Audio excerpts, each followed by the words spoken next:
Buenos días a todos y a todas. Gracias por acompañar a este segundo encuentro de historiadores, o hashtag historiadores, como es que ha denominado la Fundación para la Historia de España de la República Argentina. Y en esta ocasión, este encuentro en el que tendremos la oportunidad de compartir los saberes con dos reconocidos especialistas y además de amigos de la Fundación, como son Amelia y Emir, que hemos denominado flujos globales. Entonces voy a proceder a presentar en primer lugar a Amelia Polonia y seguidamente lo voy a presentar a Emir y así damos inicio a estas, formalmente, estas actividades. En el caso de la doctora Amelia Polonia, que nos va a hablar sobre mujeres entre océanos, intermediarias entre mundos.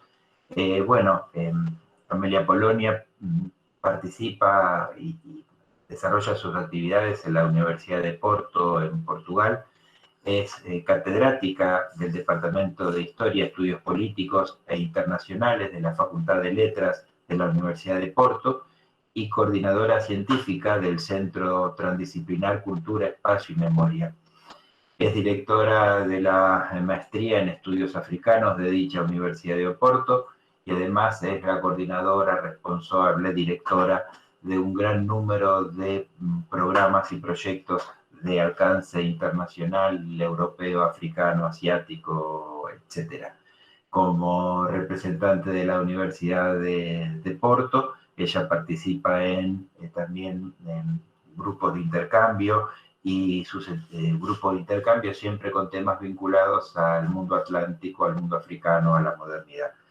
Entre sus intereses de investigación y de estudio se centran en las redes sociales económicas, en las comunidades marítimas y las dinámicas de redes e informaciones, organizados y, sobre todo, autoorganizadas en la Edad Moderna. La historia portuaria, implicaciones ambientales de la colonización europea, migraciones, transferencias de conocimiento, procesos de globalización, mecanismos informales en la construcción de imperios ultramarinos, el papel de las mujeres en los procesos de colonización son sus temas de investigación. Es coordinadora científica en la red internacional sobre los puertos atlánticos y ha publicado un gran número de trabajos en estas disciplinas. En cuanto al profesor Emir Reitano, que nos hablará de la inmigración portuguesa hacia el Río de la Plata durante el periodo colonial tardío, él es profesor, licenciado y doctor en Historia, egresado de la Facultad de Humanidades y Ciencias de la Educación de la Universidad Nacional de La Plata y es también magíster en Historia por la Universidad Nacional de Mar del Plata. Actualmente se desempeña como profesor titular ordinario de Historia Americana Colonial de la Facultad de Humanidades y Ciencias de la Educación de la Universidad Nacional de La Plata y es profesor invitado en la Universidad Torcuato Di Tella. Es director del Centro de Historia Argentina y Americana de la Universidad Nacional de La Plata y miembro correspondiente de la Academia Nacional de la Historia. Coordina, junto a Víctor Pereira, el programa interinstitucional El Mundo Atlántico en la Modernidad Temprana y es investigador integrante del proyecto Horizon 2020, que está en ejecución.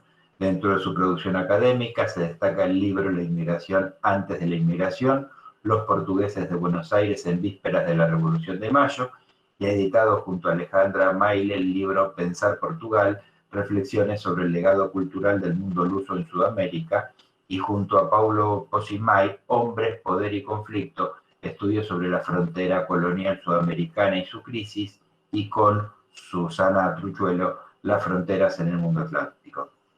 Es autor de diversos artículos y trabajos referidos a la historia americana colonial, publicados en Argentina, Brasil, Chile, Estados Unidos, México, Uruguay, España y Portugal. Y sus principales líneas son la inmigración ultramarina durante el periodo colonial, con especial atención al caso rioplatense tardocolonial, y actualmente trabaja en El Río y los hombres, historia social de los hombres del río en el área rioplatense tardocolonial y su relación con el espacio atlántico. Bueno, agradecidos entonces todos los que van a participar hoy de las conferencias. Les vamos a hacer la palabra en primer lugar a Amelia Polonia, seguidamente intervendrá Emi Reitano, y una vez concluidas sus disertaciones, daremos paso a las consultas que ustedes pueden hacer llegarnos vía chat o bien las pueden hacer directamente a viva voz. Así que bueno, les agradecemos a todos y les cedemos la palabra. Bueno, me cabe a mí comenzar.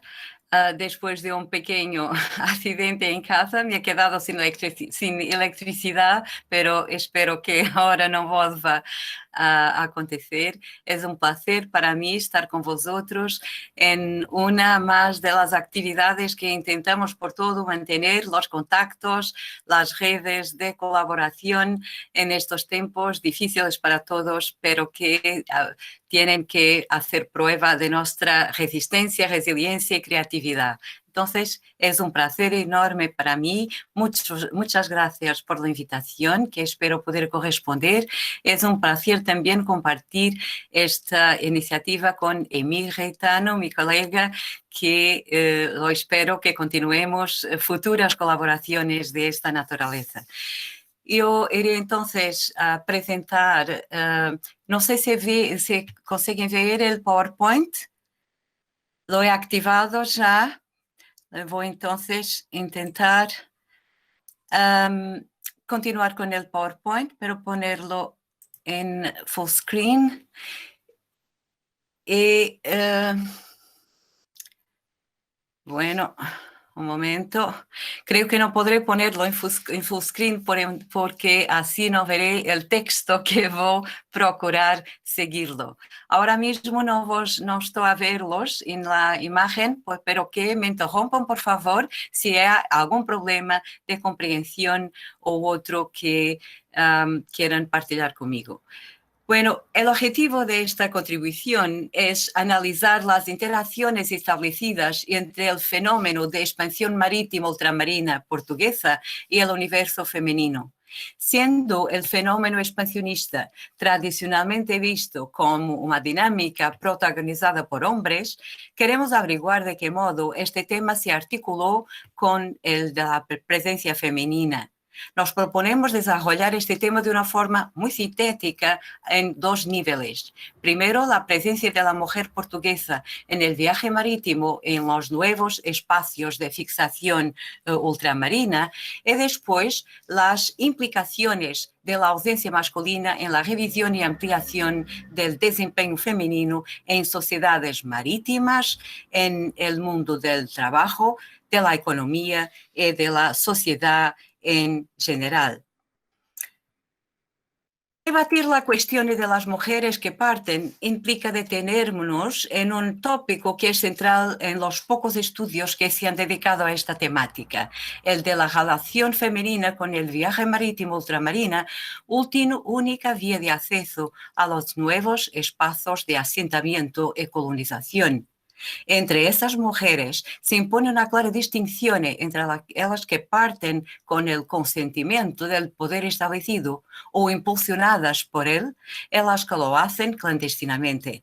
En cualquier caso, y por principio, la presencia de cualquier mujer en las embarcaciones que cruzaban el mar en dirección a África, Oriente o Brasil era, por norma instituida de los primordios de la expansión, prohibida y fuertemente punida. En efecto, el embarque de mujeres en las embarcaciones de la India, de las que tenemos más noticias, es sujeto a una condena civil por la legislación que se conoce desde inicios de 1520 y religiosa por parte de obispos y misioneros, en particular jesuitas, que contactaban con ellas durante los viajes. Entonces, destaquemos la reflexión de Vasco da Gama de 1524, según la cual cualquier mujer que se encontrara a bordo sin permiso del rey sería públicamente azotada y enviada a uno de los lugares de África, aunque estuviera casada. El marido sería arrestado y obligado a volver a Portugal y los capitanes de los navíos que no las entregasen a las autoridades competentes perderían sus sueldos. Por su parte, el obispo don Fernando, en carta al rey, escrita en Goa, en fecha posterior a 1532, reconociendo que muchos llevaban mujeres en las embarcaciones con el conocimiento y consentimiento de los propios comandantes, declara, y cito, y así sigo defendiendo que los hombres portugueses no traigan en sus galeones y navíos mujeres solteras como traen, pues el acto de la guerra y el lugar en que andan es más para confesiones y obras virtuosas que para enfrascarse en ellas, lo que es causa de que algunos navíos se pierden como se pierden. Las deliberaciones citadas hablan en particular de las llamadas mujeres sospechosas, las de poca virtud, asociadas, según la correspondencia de los jesuitas, a la práctica de la prostitución a bordo, tenidas como responsables por disturbios, falta de seguridad, destrucción de costumbres, indisciplina y como tal sujetas a castigo, y siempre que fuera posible el desembarque en una de las escalas del viaje. En una carta de 1562 relata el padre Sebastián González, y cito, justo el primer día tratamos de expulsar la ponzoña que el diablo acostumbra introducir para perdición de los navegantes, y así dejamos a 2 mujeres sospechosas. En esa secuencia también se percibe el relato del padre Juan Batista de Rivera, jesuita, según el cual, en el viaje en que lo llevó a la India, citando, iban otras 3 sin compañía de marido ni nada que las protegiese, entre las cuales una vestida de hombre. Se buscó que las trancasen bajo llave, haciéndolos un cerrado de tablas para ese fin. Y así se puso manos a la obra, dando la llave a una persona fiel y temerosa de Dios, quien cada tiempo les dio de comer y cenar y otras necesidades que ellas tuviesen. Si estos procedimientos se asocian a modelos de mujeres consideradas sospechosas y no unidas por maternidad, matrimonio o filiación a cualquier elemento de referencia masculino, única vía legitimadora de la presencia femenina a bordo, una ley de 1747 relativa al transporte de parejas de las islas de Madeira y Azores al Brasil aplica procedimientos semejantes, aunque en aquellas que se encuentran legítimamente embarcadas e encuadradas en estructuras familiares. Y ahí se determina que, para ser conducidas las mujeres con toda honestidad y recato, que haya un mandante elegido entre las parejas que velará por el orden, distribución de la comida y de las llaves de las recámaras y postigos de las mujeres, debiendo quedar guardas bajo llave y se tornarán cara cada 4 horas. En los postigos de las mujeres solo entrará el surgiano y el capelán en caso de enfermedad. No hablará ningún hombre con las mujeres, solamente el marido con su mujer, el hijo a su madre, el hermano a su hermana, y para eso pedirán permiso al capitán, el contramaestre y el mandante, conversando con la puerta abierta. Solo salen las mujeres para asistir a misa los días santos, quedando cerca del altar y los soldados armados en fila. Detrás de las mujeres, los capitanes y mandantes, los guardias, la gente general y en parte detrás los marineros, grumetes e empleados. Acabada la misa, vuelven a ser trancadas en el postigo. La presencia femenina a bordo era, como se constata, entendida como práctica de excepción, es sujeta a fuertes medidas punitivas y o cautelares, consecuencia de la asociación de la imagen femenina a la tentación de orden sexual, la cual conduce a fuertes restricciones de la presencia de mujeres en un universo entendido y vivido como siendo exclusivamente masculino.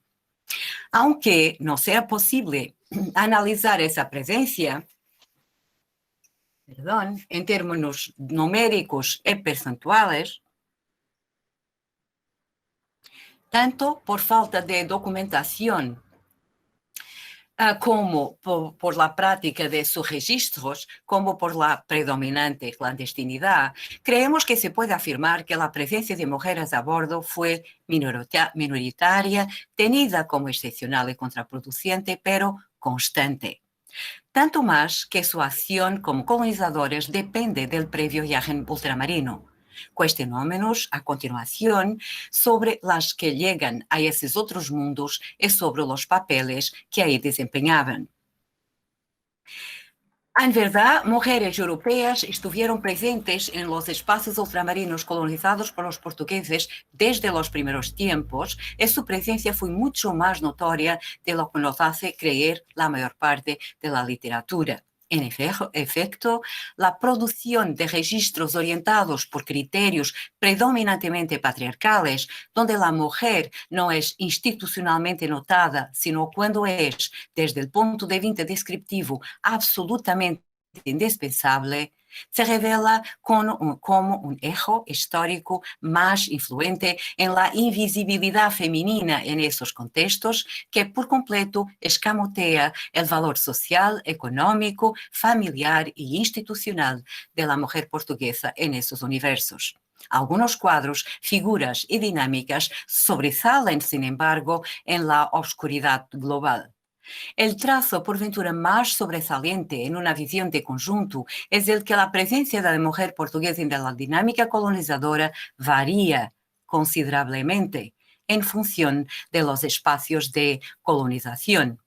Distintas realidades se configuran cuando abordamos el contexto de las plazas marroquíes del norte de África, el de los archipiélagos de Madeira y los Azores, el de los archipiélagos africanos, el de la costa occidental del mismo continente, el del Brasil o del Índico.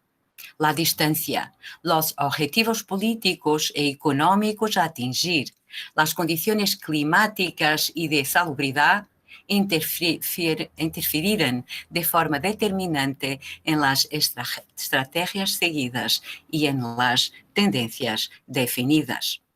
Así, desde el primer momento, la presencia de mujeres integradas en células familiares, en unidades de producción, sobresale en el norte de África, en Madeira y en los Azores, consecuente de un proceso de emigración familiar que conducía a grupos de agricultores y oficiales mecánicos, a par de capitanes de plazas o capitanes donatarios y de oficiales administrativos a fijarse de forma continuada en esos espacios ultramarinos con las respectivas familias, asegurándose una presencia estable que buscaba garantizar el normal funcionamiento institucional, social y económico a imagen, tanto como fuera posible, del reino.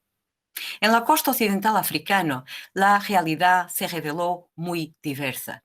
El peso considerable de la población negra, en particular el clima y las enfermedades tropicales, no aconsejaban una permanencia larga y mucho menos la inmigración familiar.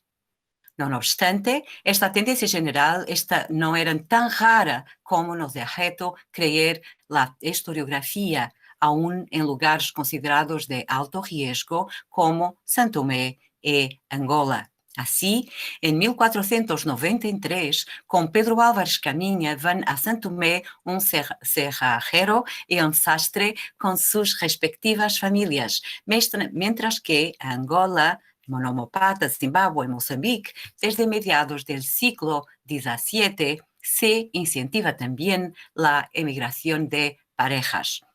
También hacia Brasil, claro, se conocen numerosos casos de emigración de familias involucradas tanto en la colonización económica y agraria como en la gestión administrativa, siendo incentivada reconocidamente desde el finales del siglo XVI y mediados del siglo XVII la inmigración libre de parejas de los archipiélagos de Madeira y las Azores hacia Brasil.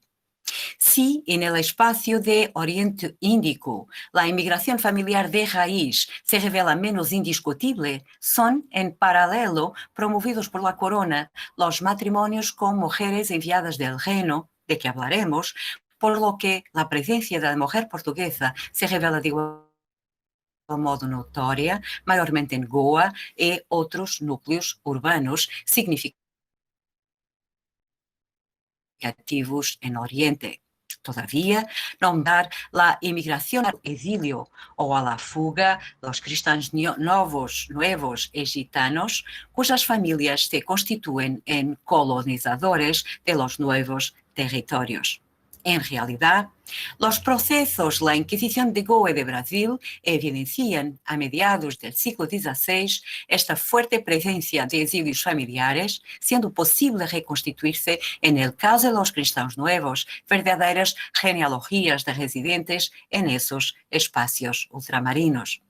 Veas como ejemplo el caso de la familia de García de Horta, residente en Goa.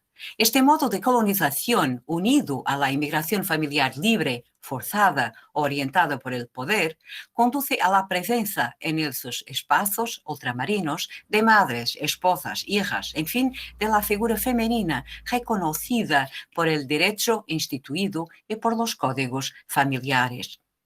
Lugar de destaque asumen en paralelo otras mujeres solteras incluidas en estrategias de colonización implementadas por la corona portuguesa y dirigidas en particular a Oriente y Brasil. Me refiero en concreto a las llamadas huérfanas del rey, aquellas que son encuadradas por varias instituciones en el reino, destacándose el refugio del Castillo, en Lisboa, y dotadas por la corona para ir a casarse en espacios ultramarinos. Lo que nos lleva a sublinhar esta materia en esta exposición no es el significado de los números, ya que, de acuerdo con Timothy Coates, a la India debieran haber ido entre 1550 y 1755, es decir, en el transcurso de 2 siglos, de 615 a 1021 huérfanas, número claramente despreciable al compararlo con otros indicadores referentes a la población femenina portuguesa en la India. Su importancia se une antes con el significado de su utilización como base de una estrategia colonizadora que no es, por cierto, exclusivamente portuguesa. En efecto, el modelo portugués de colonización estatal, que incorpora exilados, huérfanos, prostitutas y otros grupos étnicos y religiosos considerados marginales, como los gitanos, o mismo los cristianos nuevos, como colonizadores reluctantes, sirvió de base a otras naciones europeas. También en Francia, la corona recogió a órfanas para poblar Quebec. Este procedimiento también está incentivado por las estructuras religiosas, como se puede inferir de la carta del padre Manuel de Nóbrega, fijada de Olinda en julio de 1552. Y se dice: ya le escribí a vuestra Alteza que la falta en esta tierra es de mujeres con quienes los hombres se casen y vivan al servicio de nuestro Señor, apartados los pecados en que ahora viven. Mande vuestra Alteza muchas huérfanas y, si no hay muchas, las que vengan de mezcla o como sea, porque aquí son desejadas las mujeres blancas que lo harán muy bien a la tierra, ellas se beneficiarán y los hombres se apartarán del pecado. En realidad, del reino iban encuadradas en estrategias de colonización orquestadas por el poder central, no solo huérfanas virtuosas, algunas hijas de la pequeña nobleza, pero también aquellas que se encontraban en varios retiros de Santa María Magdalena. Del retiro de Lisboa, que, como los de Évora, Castelo Branco, Goa y Macao, tenía la función de reconvertir mujeres mundanas que quisieran cambiar de vida, fueron a Angola 12 en 1595 y un número indeterminado en 1609, 14 y 49. Y más allá de 1620 estar documentado su envío también para Maranhão. Estas mujeres huérfanas y ex-prostitutas de perfil y estatuto social muy diverso se iban a sumergir en ultramar en distintos círculos sociales, pero comungaban del mismo destino, el matrimonio, que instituciones locales diligenciaban en Angola, Moçambique, Brasil o India, transformándose así en instrumentos reluctantes y donde se veían agentes imprescindibles. El poder incrementa, para más allá del matrimonio, el recurso a la mujer prostituta como agente central de estabilización y fixación de poblaciones donde preso. De hecho, se encontró documentado en varias poblaciones orientales y en la costa occidental africana. Veamos lo que se dice sobre ellas en el regimiento del capitán de San Jorge de la Mina. Allí se contempla entre la población autorizada la presencia de 4 mujeres, y cito, las cuales servirán en la enfermería curando a los enfermos, en el horno y amasando pan y lavando de ropa y otros servicios que sean necesarios en dicha ciudad según ordene el capitán. Y defiendo a dicho capitán, oficiales y contramestres que de ninguna manera se encarguen de dichas mujeres para tenerlas en su casa ni fuera de ella como concubinas. En ninguna de dichas mujeres, mientras estén en la ciudad, se negará cuando sea requerida por alguno de los oficiales o moradores si no está impedida por enfermedad o por otro impedimento, bajo pena de perder su salario, y cuando algún tenga algo que ver con una mujer, le dará 40 reales, que es más o menos lo equivalente en oro.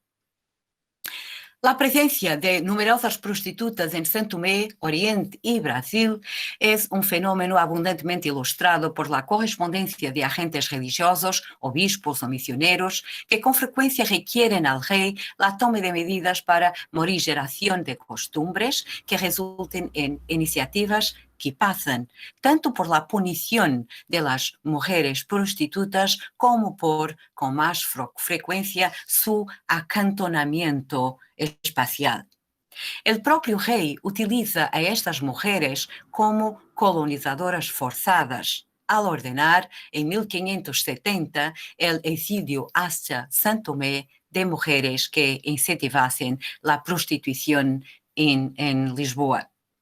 Si la mujer de familia, las huérfanas, las mujeres sospechosas y declaradamente las prostitutas se definen como algunos de los tipos femeninos más frecuentes en la dinámica de la colonización ultramarina, ¿qué papeles se les vio desempeñar en estos universos y de qué modo interactuaban en los contextos ultramarinos? Importa aclarar que el objeto concreto de análisis en este momento es la mujer portuguesa y no las indígenas de espacios ultramarinos, las mujeres nativas de espacios ultramarinos.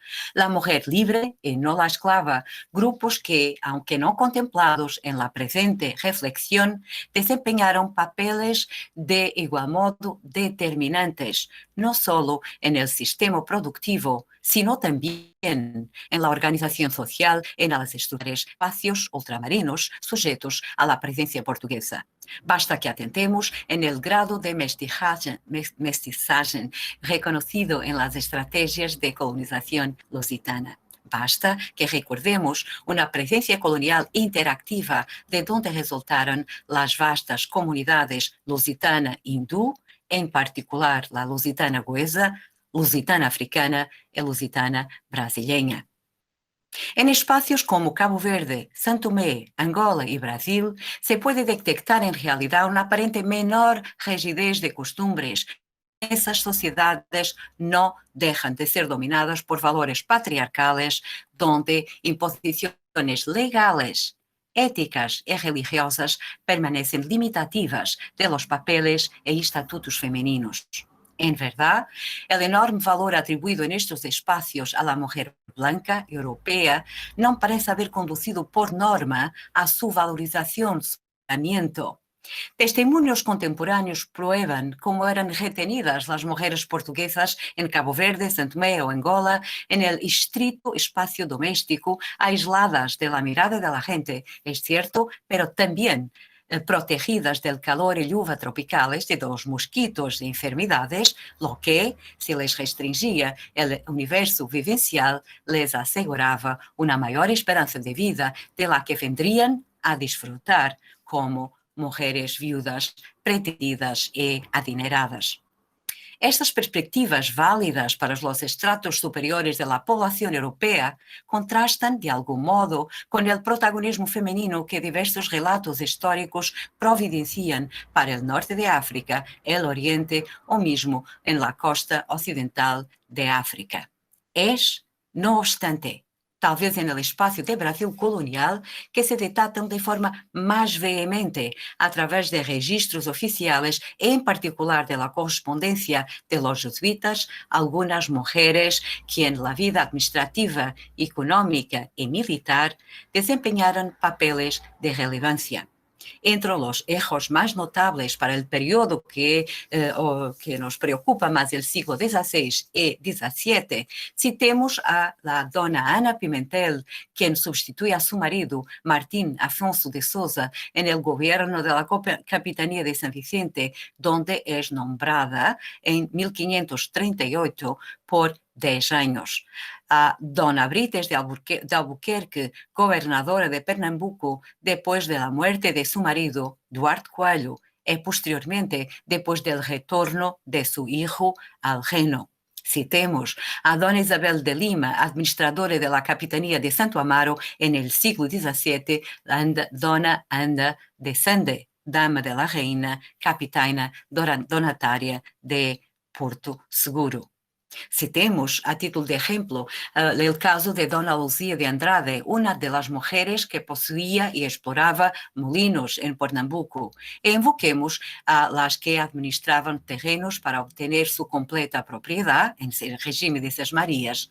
Refirámonos a aquellas que se destacaron en la lucha contra corsarios franceses o invasores holandeses que, a la par de o en ausencia de sus maridos, asumieron actitudes combativas, como es el caso de dona Inés de Sousa, mujer de Salvador Correa de Sá, quien, en ausencia de este, en 1583, organizó una campaña de mujeres para ayuntarse a ahuyentar a corsarios franceses, a lutar contra corsarios franceses, o el caso de dona Clara Camarão, en portugués, mujer indígena que lideraba un batallón de amazonas amerindias en las batallas de Guararapes.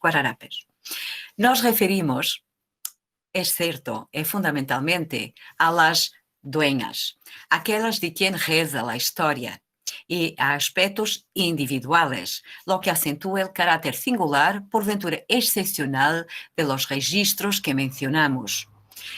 Estando todavía por hacer, se puede ser posible el estudio de la masa anónima, cuyo nombre no es importante, pero que identifica tendencias y alimenta estadísticas e estudios cualitativos y cuantitativos de carácter masivo. Aunque no disponemos de esos estudios, basta leer la correspondencia de los padres jesuitas enviadas desde Brasil para percibir lo que para ellos era evidente y se imponía como una realidad incuestionable: el eco de la presencia de las mujeres venidas del reino constituía un factor de estabilidad, permanencia y evangelización en sociedades coloniales. En verdad, los jesuitas parecen haber tenido el mérito de incentivar la participación de estas mujeres devotas en su misión evangelizadora, que era a la vez una misión de socialización, de aculturación, segundo patrones europeos. En estrategias de colonización, estas mujeres no son tan solo el pivot de la familia, el agente morigerador de costumbres, sino también compañeras económicas y factores de arraigo de agentes imprescindibles ante una dinámica económica solo garantizada por la presencia continua de células familiares europeas. Las mujeres emergen en este contexto como imprescindibles para el refuerzo de la presencia portuguesa como generadoras de herederos e incentivadoras del crecimiento de la población europea en espacios donde ella era, por naturaleza, minoritaria. Su importancia es de igual modo notoria en alianzas familiares donde los criterios patrimoniales y el refuerzo del poder colonial se revelan como vectores nucleares, y donde resultan nuevas oligarquías de poder político e económico, donde el estatuto reinal, aquel que proviene del reino, es determinante en términos de jerarquización social. En esta exposición nos centramos en la mujer venida de la metrópoli, pero no podemos olvidar a las mestizas, hijas de portugueses y que eran esposas potenciales de colonos más modestos o de aquellos de mayor condición que, arruinados, veían en el matrimonio con una mestiza con gran dote el camino de su recuperación económica. Como afirma Charles Boxer, la escasez relativa o la ausencia total de mujeres blancas en muchas regiones de Brasil dio como resultado que la barrera del color fuera ignorada en la práctica, incitando a un fenómeno de innegable importancia social. Sin agotar por imposible el tópico de las mujeres que parten, importa que nos centremos en la masa más significativa, en términos de las mujeres portuguesas, de las que se quedan en un universo marcado por las ausencias masculinas. Para mi orientación, me precisaba que me digan cuánto tiempo tengo para proseguir. Por favor. Un poquito más, porque ahora el PowerPoint se recusa a proseguir. Entonces, hablaremos del segundo tópico a que me refería. Desde hace décadas, la historiografía, en particular la anglosajona, evidencia la importancia del trabajo femenino en las sociedades europeas medievales y modernas. Esto cerca que la sección anterior, con dos de mis estimadas colegas, lo hicieron claro en lo que se refiere a las sociedades marítimas ibéricas.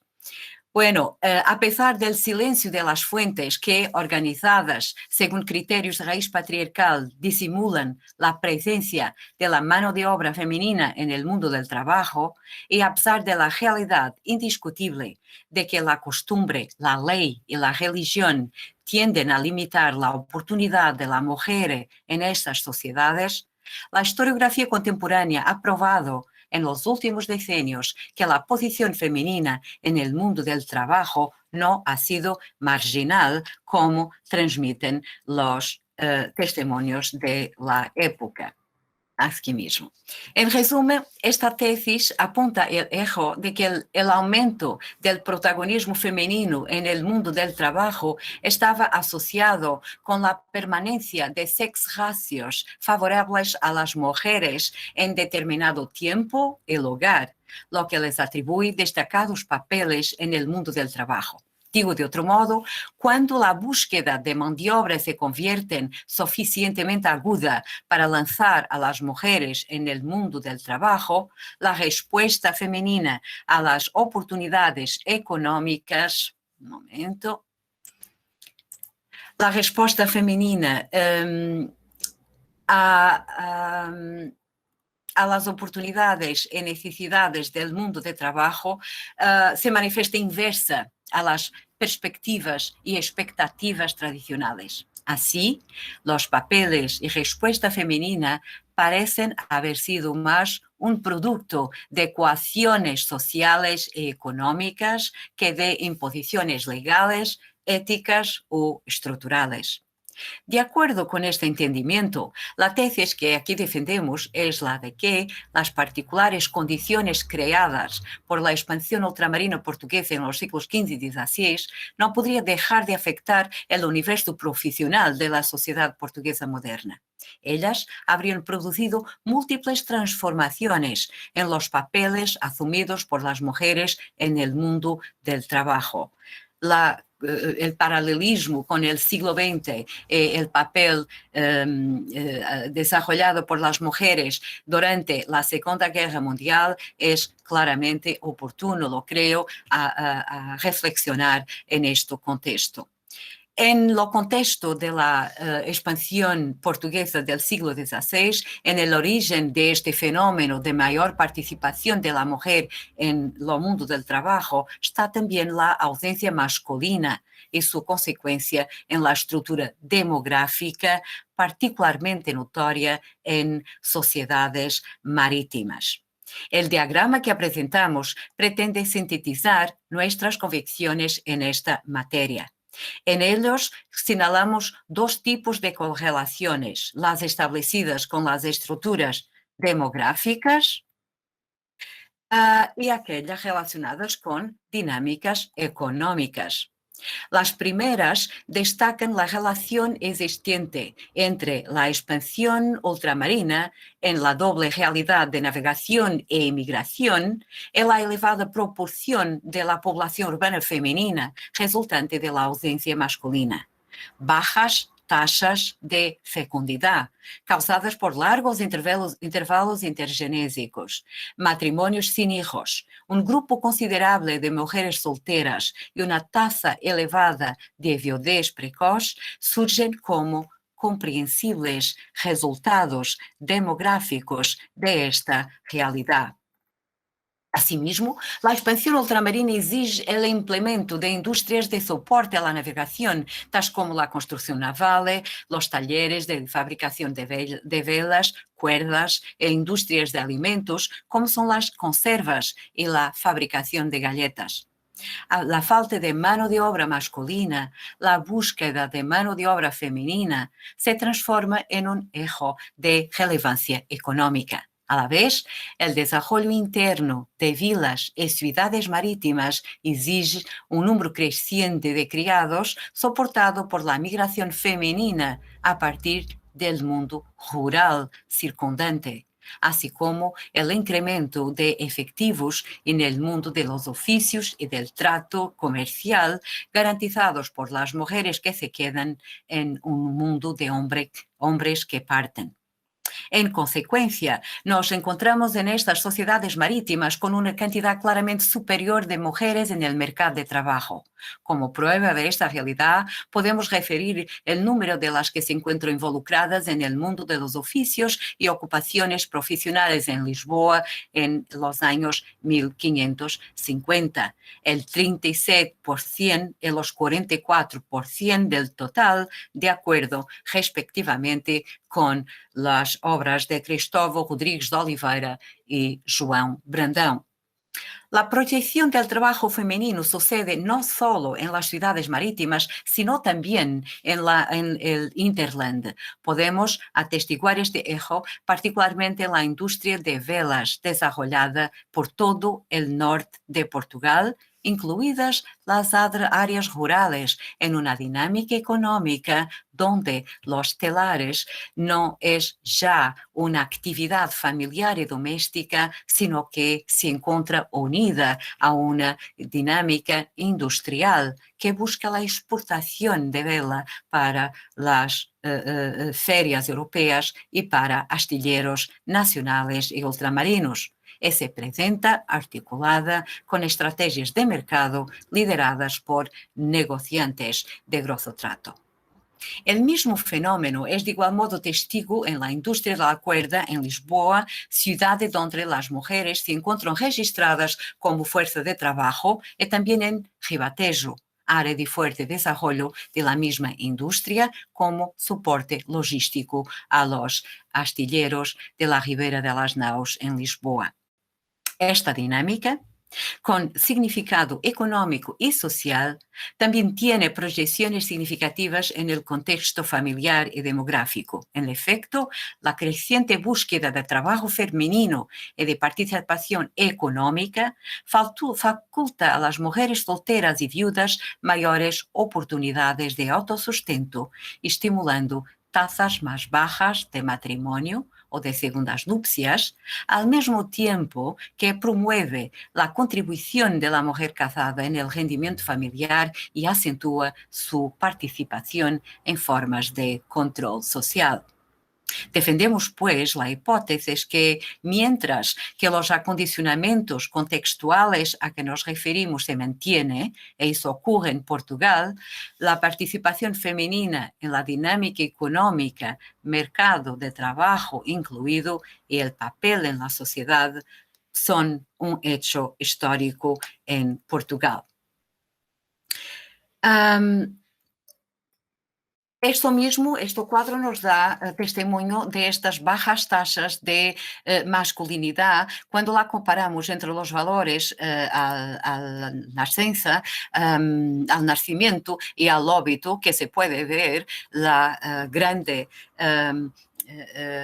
la grande salida de hombres que dejan una tasa de feminilidad muchísimo más elevada en las sociedades marítimas portuguesas. Tal circunstancia no podría dejar incólumes las correspondencias, células familiares, ni dejar de afectar de forma directa el universo femenino y el trabajo cotidiano. Si tomamos, por ejemplo, el ejemplo de...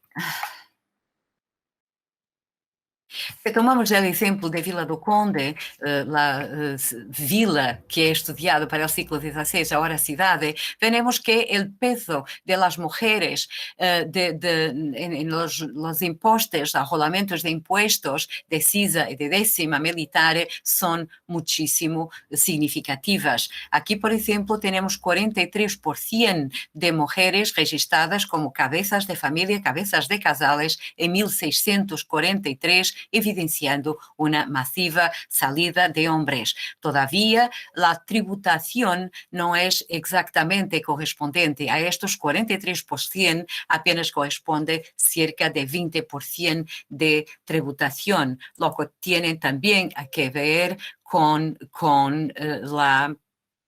tiene también que ver con los rendimientos y los más bajos rendimientos de las mujeres. Me estoy apresando un poquito. Lo podremos también hablar de los tipos de profesiones que aquí encontramos. Entre las 300 mujeres mencionadas en 1643, encontramos, por ejemplo, criada, empleada, posadera, lavandera, panadera, tejedora, tendera y vendedora. Si lo vamos para comparar con el caso de Porto, en que la presencia femenina no es tan expresiva percentualmente, encontramos también mujeres ligadas al pequeño comercio, vendedoras, tenderas, a los textiles, hiladoras, tejedoras, costureras, vendedoras de agua y de periódicos, lavanderas, etc. Es curioso señalar también el número de aquellas de quien se dice que viven de sus manos, sin que se especifique la ocupación profesional a que equivale tal expresión. Esto parece equivalerse también a otras que le llaman de cabaneras, es decir, mujeres que viven en casa propia y que providencian su propio sustento a través de su trabajo individual y con frecuencia autónomo. Disimulados totalmente por los registros fiscales, deberán estar todavía los casos donde hay correspondencia ocupacional o estrategias de contribuciones complementarias dentro de una misma unidad familiar. Véase la realidad de los sastres o tejedores, por ejemplo, donde debería ser frecuente esta complementariedad del trabajo femenino. Al no ser este caleidoscopio eficaz para nos aproximar al universo del trabajo femenino, intentemos otro abordaje que no se ocupa ya del trabajo, del mercado de trabajo oficial, pero de ocupaciones, esto es, las actividades profesionales y sociales y el desempeño familiar y socioeconómico encabezado por mujeres contadas a partir de algún tipo de productividad o remuneración social. Un momento.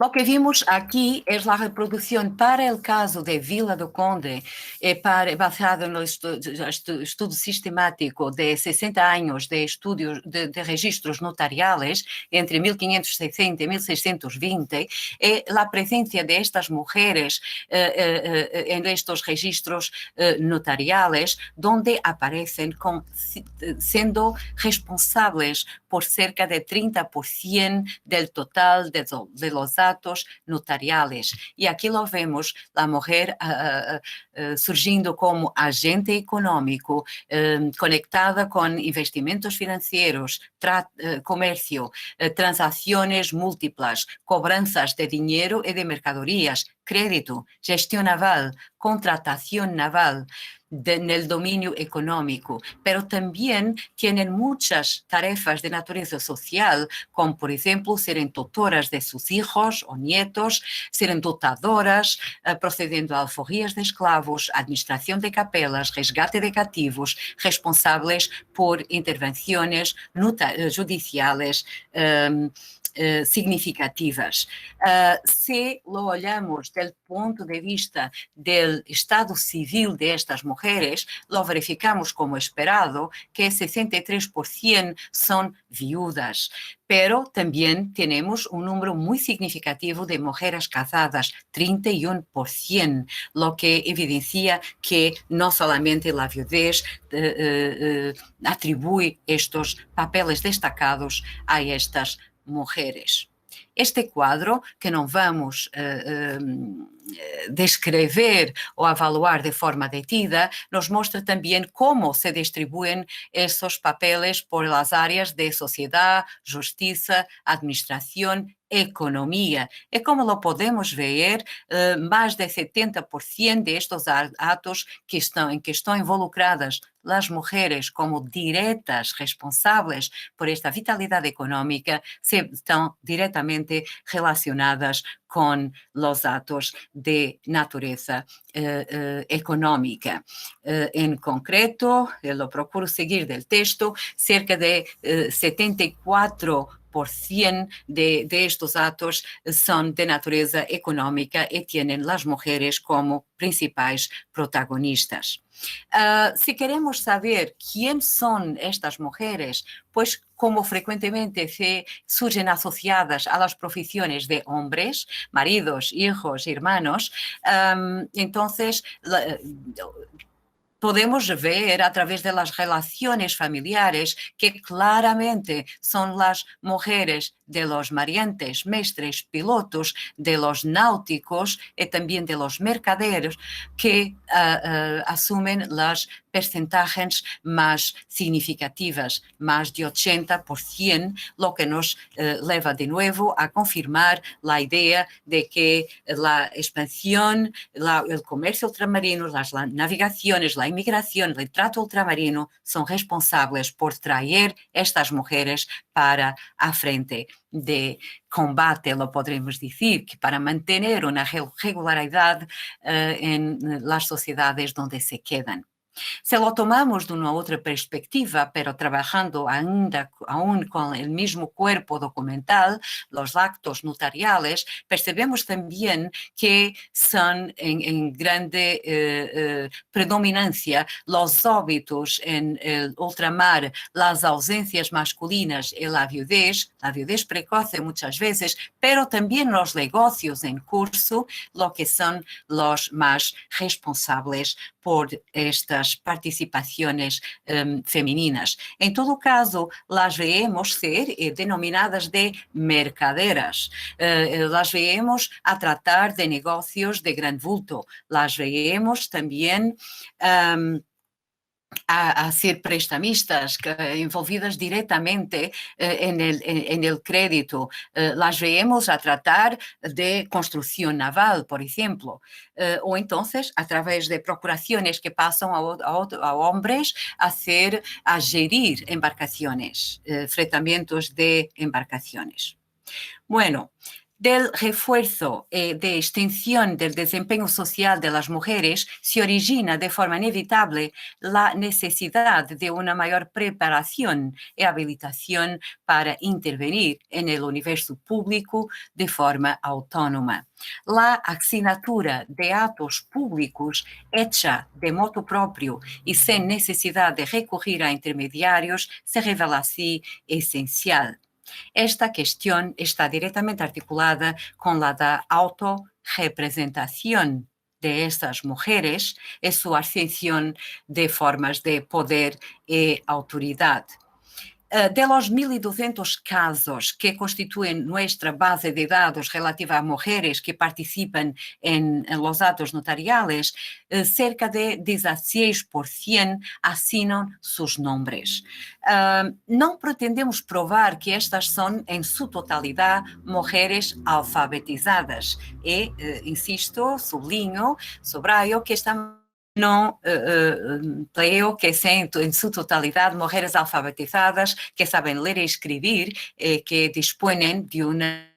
Algunas de ellas se encuentran en esas condiciones, firmando su nombre de una manera firme, clara, estéticamente destacada y con trazos que se repiten sin oscilaciones. Podremos citar el caso de una mujer, de un piloto de carrera de la India, que escribe su testamento con su puño y letra, o de una mercadera soltera que redacta sus propios libros de contabilidad.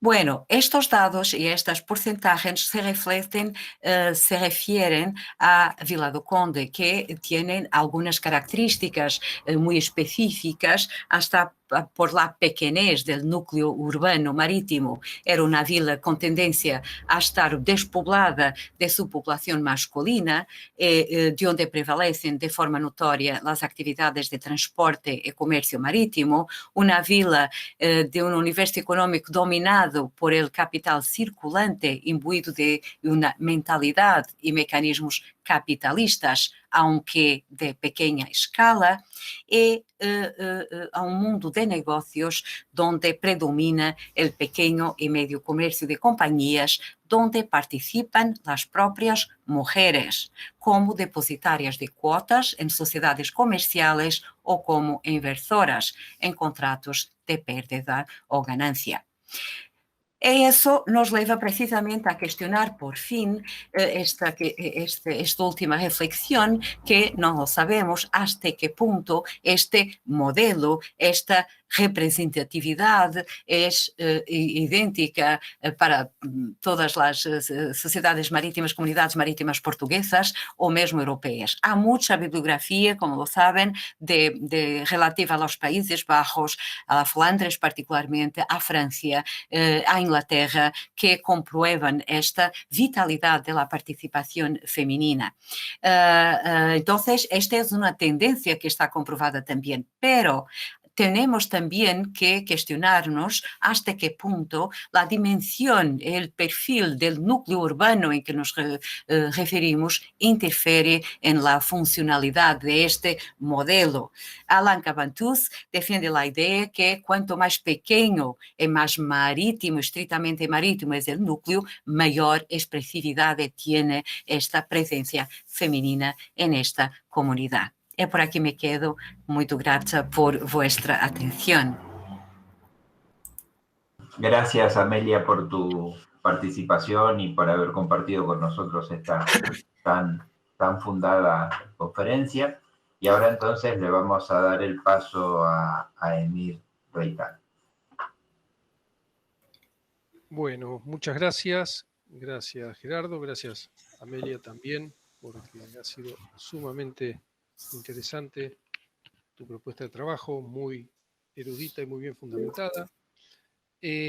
Yo había preparado algo sobre migración, un aspecto muy relativo, porque, bueno, el tema de la migración portuguesa, el periodo colonial, fue obviamente mi tesis. Entonces había muchos abordajes. Quise, en este caso, avanzar un poco más e ir avanzando en otros aspectos que me preocuparon después de la tesis, ¿no? Voy a ver si puedo compartir pantalla.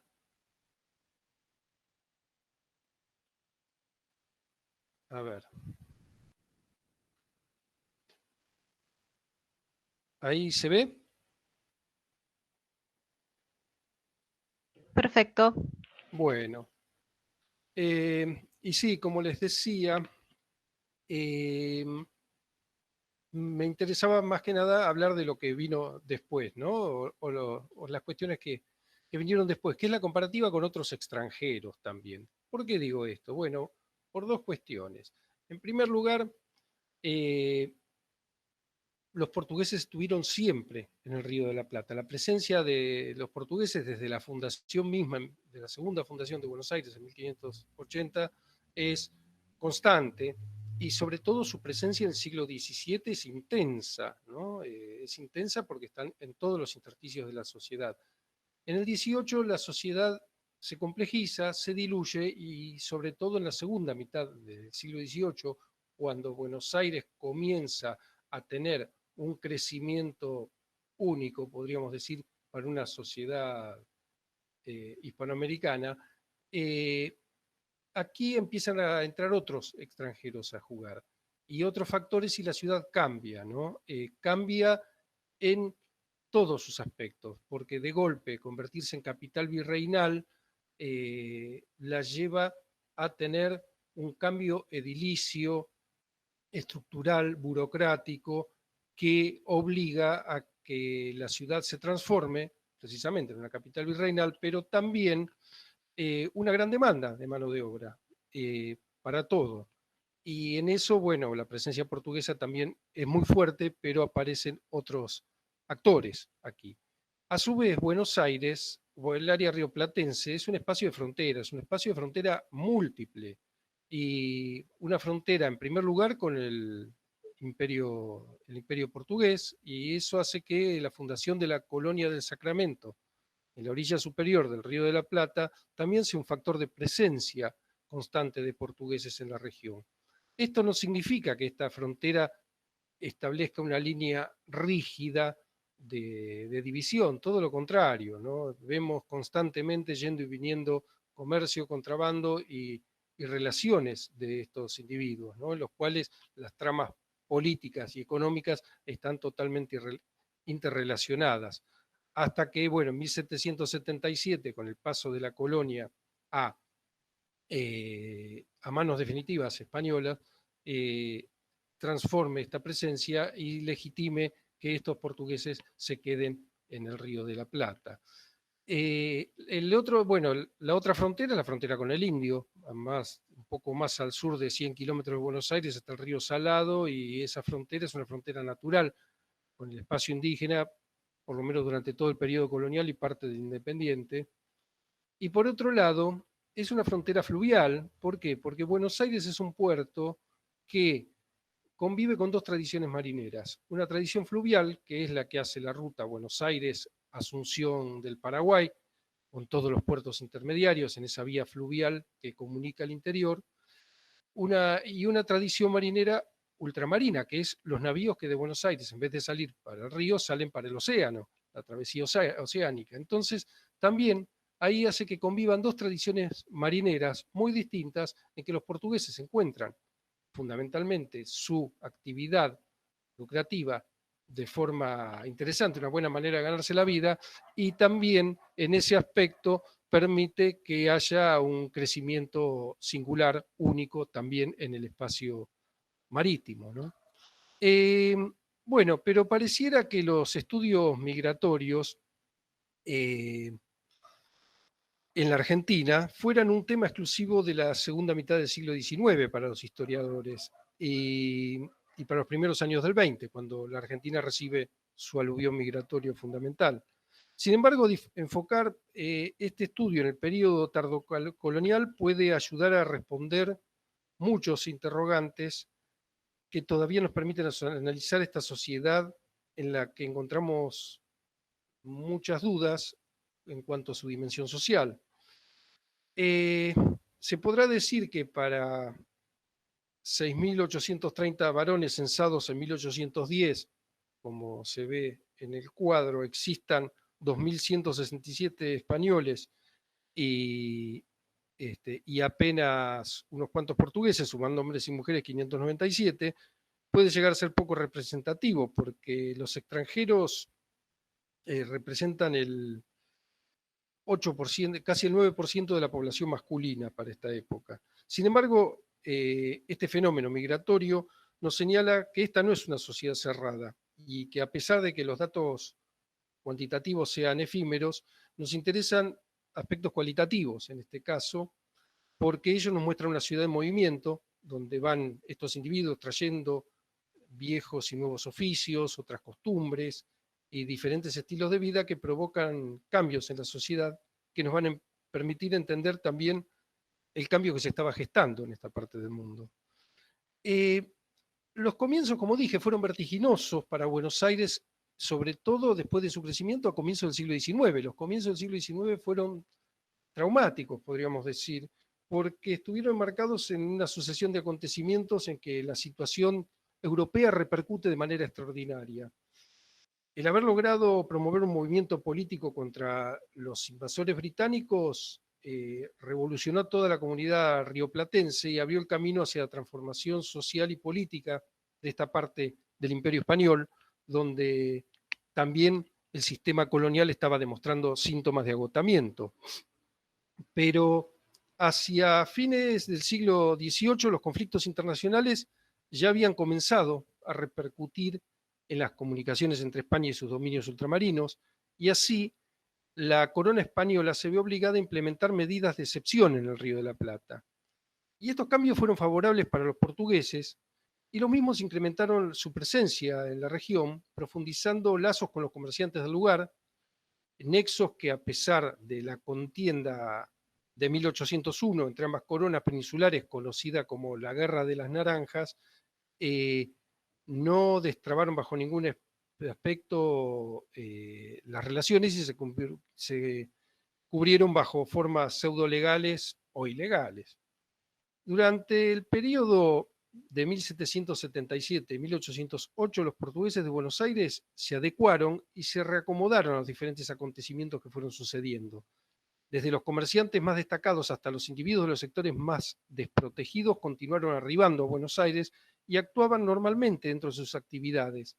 Así, el crecimiento urbano de Buenos Aires estuvo por encima de las expectativas gubernamentales y, más allá de los conflictos de la región, llegaron contingentes compuestos por una variada gama de individuos de origen luso-brasileño que se sumaron a esa variopinta población de Buenos Aires vinculada al puerto, a otros oficios y a los sectores comerciales de la ciudad, ¿no? El crecimiento se demuestra a través, bueno, de las estimaciones de la población como se ven en estos censos. Este crecimiento que demuestran estas estimaciones de estos autores muestra también que en poco más de 3 décadas Buenos Aires se convierte en una pujante ciudad y empieza a tener los brillos de una ciudad hispanoamericana, deja de ser una aldea de barro y empieza a encontrarse también y una búsqueda de una transformación no solo edilicia, sino espacial, porque es muy difícil en esta inmensa llanura que se encuentra Buenos Aires poder dividirla o poder controlarla, porque el rancherío, según los viajeros, se desparrama por la llanura de manera interminable. Pero a pesar de todo, en este plano de 1794, vemos que la ciudad se encontraba para 1778 subdividida en 6 cuarteles o parroquias. Esto obliga a que en 1794 se la divida en 20 barrios. Estos cambios en la subdivisión de la ciudad nos hablan de que las autoridades tienen que tomar medidas en este aspecto. Pero el crecimiento continuo y el auge del comercio, como el auge del puerto, provocaron la atención de extranjeros, de peninsulares y de habitantes del interior que llegaron a Buenos Aires incentivados por una movilidad social que la ciudad en apariencia les ofrecía. Todos buscaban dentro de ese espectro de estratificación social un lugar en el que pudieran desarrollar sus expectativas personales más allá de los conflictos ultramarinos y su consecuencia. A su vez, es importante destacar que desde los inicios de la colonización, la corona española recurre a las reales cédulas para recordar a las autoridades el cumplimiento de las prohibiciones y restricciones aplicables a los extranjeros en lo que se refiere a su residencia o trato comercial, por más que éstas se cumplieran parcialmente o prácticamente no se cumplieran. Sin embargo, durante el periodo colonial tardío, la presencia lusitana sigue siendo una constante y se volvió un problema para las autoridades. La guerra con Inglaterra también avisoraba el peligro de la participación portuguesa en la misma, y sobre todo en un área vulnerable como el área rioplatense había que tomar medidas. Así se hacen medidas extensibles que se aplicaron fundamentalmente sobre la población portuaria, que era más vulnerable con el contacto exterior, ¿no? El 23 de abril de 1803, el Consejo Real de Indias ordenó la expulsión de los extranjeros de estos territorios. Con motivo de dicha ordenanza se empadronó a los extranjeros residentes en Buenos Aires y terminada la tarea en 1804, ¿no? Este padrón, el virrey Sobremonte, por decreto del 9 de marzo de 1804, presenta la lista de los que debían ser extrañados. Lógicamente no se cumple, hubo muchísima flexibilidad porque de 262 portugueses empadronados en la ciudad se expulsaron menos de 70 y muchos volvieron inmediatamente. Es un número proporcionalmente bajo y entre los expulsos se encontraban individuos dedicados al comercio de ultramar y a la navegación. Fundamentalmente son marineros de paso los que se echan. El padrón de 1804 presenta características muy reveladoras para el estudio de la sociedad y sobre todo los extranjeros en el periodo colonial. Por primera vez también son afectados los que podríamos denominar italianos, aunque no existe Italia, pero sí así aparecen, son la mayoría genoveses, pero muchas veces ellos mismos se dicen italianos en el padrón. Pero también, por otra parte, las cifras son reveladoras para tomar conocimiento de la realidad de aquellos días, porque hay una declaración de bienes en ese padrón. Pero bueno, en 1807 y 1809 hay otros padrones de extranjeros, porque las autoridades deciden tomar nuevas medidas ante las complejas circunstancias políticas. Los extranjeros no permanecen en paz, la invasión inglesa y la reconquista de Buenos Aires también obligan, y la ocupación de Montevideo, ¿no? Obligan a tomar medidas tendientes a limitar la presencia o por lo menos controlarla. Y así el padrón de 1807 tenía una doble finalidad. Por un lado, conocer la conformación de la población extranjera y por el otro, generar mecanismos para un posible aislamiento de esa población. Por otra vez, los portugueses solteros, sumados ahora a ingleses y norteamericanos, tienen que salir de la ciudad en un plazo de 3 días. Y el registro del 9 fue el padrón también de extranjeros que tuvo su origen en una situación exterior, fundamentalmente en el traslado de la familia real portuguesa a Río de Janeiro y sus posibles consecuencias en el área rioplatense. Dentro de este contexto, la situación de los extranjeros en general y de los portugueses en particular se fue complicando mucho, a medida que el conflicto se agudizaba en Europa, fundamentalmente debido al posible apoyo que podían brindar los portugueses a los británicos por su tradicional alianza política del Tratado de Methuen. Así, la expulsión de los extranjeros debía cumplirse sin excepciones, pero sin embargo la circunstancia de los hechos que sucedieron llevó a que dicha medida quedara una vez más fuera de lugar y a medio camino en su aplicación. Sabemos que el estudio de los padrones y los censos no son una fuente completa y veraz, sino una fotografía, si la analizamos de manera aislada. Pero un recorrido por los padrones de extranjeros, sobre todo, bueno, 1804, 1807 y 1809, develan curiosidades y la situación de ellos en Buenos Aires en aquellos días, como también su vida cotidiana y su relación con las autoridades. Respecto a la cantidad de extranjeros residentes en Buenos Aires, encontramos esto, ¿no? Que se ve aquí en este cuadro. La cantidad proporcional de extranjeros para cada uno de los años precedentes es esta, ¿no? También. Vemos que los italianos están compuestos fundamentalmente por genoveses, para el padrón de 1804 son un 62%, quienes van apareciendo en la segunda mitad del siglo XVIII, antes los italianos o los genoveses prácticamente no están, e integran una original gama de nuevos oficios que aparecen en Buenos Aires. Los británicos, con su comunidad pequeña pero hermética e influyente, comienzan a tener presencia en la ciudad a comienzos del siglo XIX, desde 1802, llega un número importante, comerciantes fundamentalmente, y luego de independencia se va a incrementar el número debido a la instalación de casas de comercio. Libres de intermediarios metropolitanos, ingleses, franceses y otros comerciantes se instalaron definitivamente en el Río de la Plata. Pero bueno, las invasiones inglesas parecen haber afectado a esta comunidad de ingleses, dado que el registro de 1807 nos señala que apenas había 6 ingleses, y sin embargo para 1809 aparecen 51 registrados. Incluso aquí, en el registro del 9, aparecen realizando tareas rurales en barrios alejados de la ciudad, lo que hace suponer que la deserción y el asentamiento en Buenos Aires por parte de algunos miembros de la tropa invasora puede haber constituido una alternativa de vida.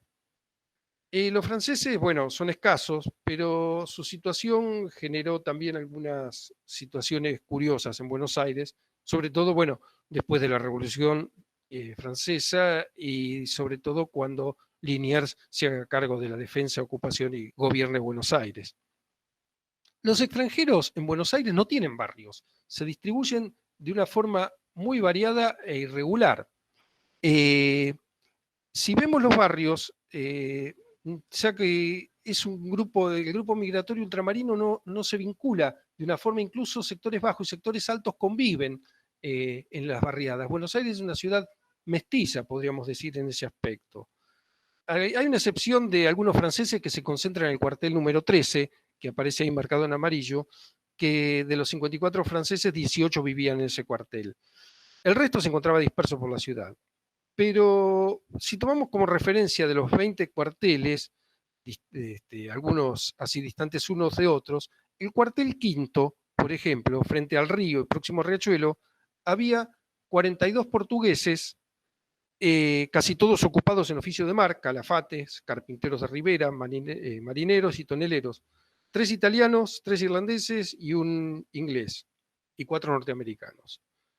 En el cuartel segundo, cercano al fuerte y de alta concentración urbana, había 12 portugueses y 5 genoveses. Y en el cuartel octavo, con características similares al segundo, había 10 portugueses, 7 italianos, 2 franceses, 2 ingleses, 2 norteamericanos y un irlandés.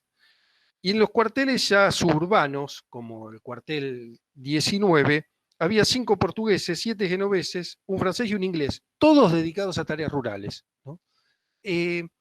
Esto, digamos, nos muestra esa diversificación que hablamos, ¿no? Que la ciudad no tiene un espacio homogéneo.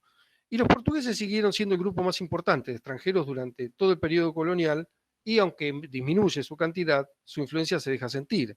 A pesar de esas ordenanzas, los mismos, bueno, continuaron siendo los portugueses siguen siendo una preocupación para la corona, pero ninguna ordenanza se cumple con formalidad.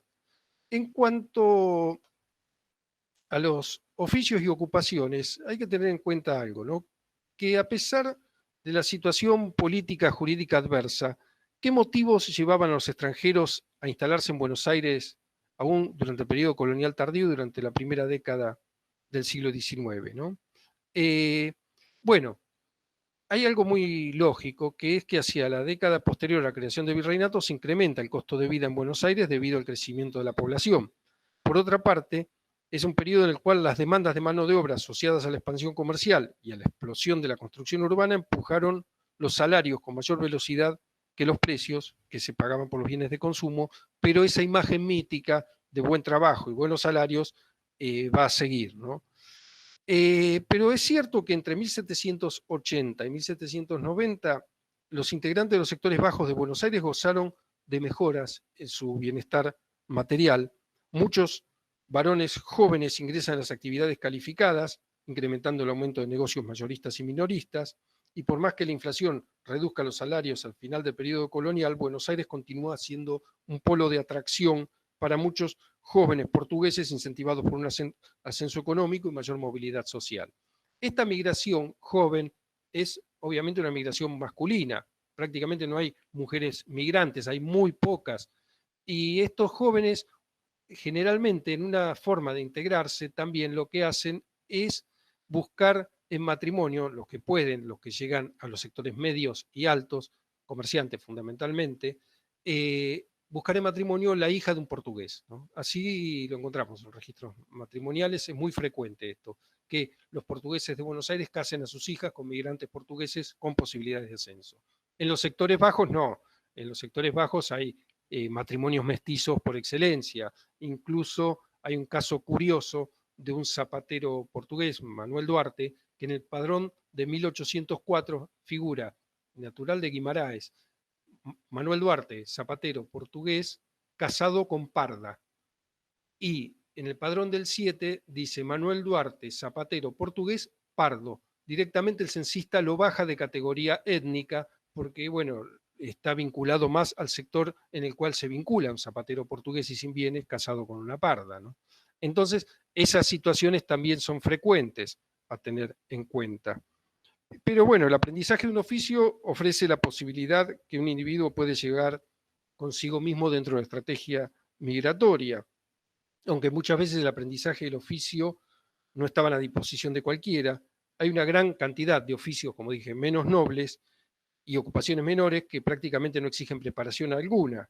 De este modo, la Ciudad de Buenos Aires ofrece una diversidad de ocupaciones en la que todos los individuos migrantes encuentran su lugar. Aparecen oficios como matador de hormigas, por ejemplo, ¿no? La fragilidad de semejante oficio nos revela que hay ocupación para todo tipo. El flujo de inmigrantes tiene un impacto negativo sobre las oportunidades ocupacionales de la sociedad porteña. Lo cierto es que hombres que emigran desde Europa o desde el interior desplazan a los varones nativos en algunos niveles de la jerarquía ocupacional y limitan las posibilidades de progreso de algunos porteños en las ocupaciones burocráticas, comerciales y artesanales. Este conflicto lleva también dentro de los sectores bajos una gran rivalidad entre inmigrantes y nativos, ya que genera competencia de mano de obra libre con mano de obra esclava en los trabajos calificados y semicalificados. Lo que podemos afirmar es que desde los orígenes del virreinato una gran proporción de la población de artesanos estaba compuesta por inmigrantes, ya fueran extranjeros o migrantes internos.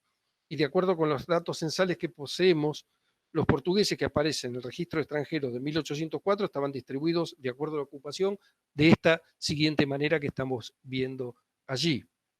Tomamos el padrón del 4 por resultar el más completo y el más representativo sobre los portugueses, dado que los padrones del 7 y del 9, aunque mantienen su relación proporcional referida a los oficios con el padrón del 4, registran imprecisiones que en muchos casos nos resultan una muestra relevante.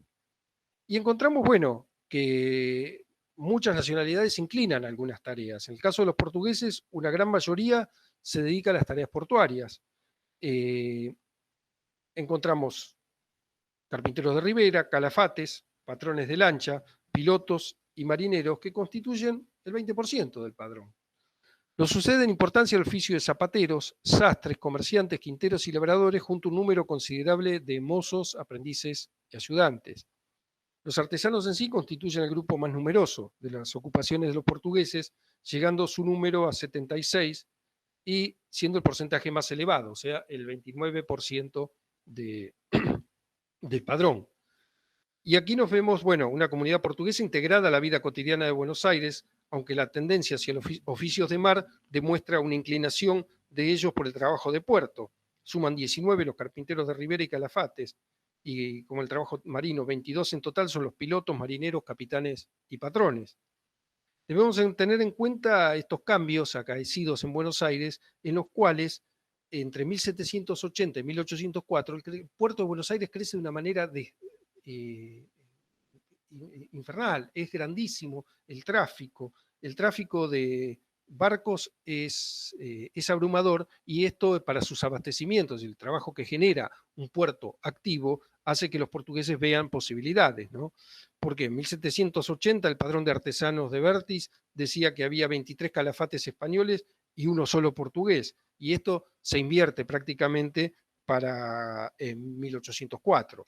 Ya encontramos que los portugueses están ocupando mayoritariamente esos oficios, y no solo a nivel de navegación de ultramar, sino también en la navegación fluvial, porque los portugueses empiezan a trabajar como carpinteros de ribera hacia el interior, en el puerto de Ensenada, de Barragán, en el puerto de Las Conchas, y también vamos a encontrar en Corrientes y en Nuevo Ya carpinteros portugueses trabajando en estas embarcaciones.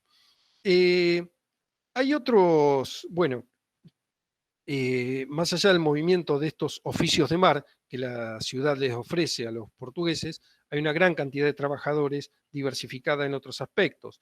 Hay, bueno, lo que decíamos, los zapateros son muchísimos, pero también son los más pobres los zapateros. No son zapateros de élite, sino que serán zapateros remendones que trabajan para los pobres.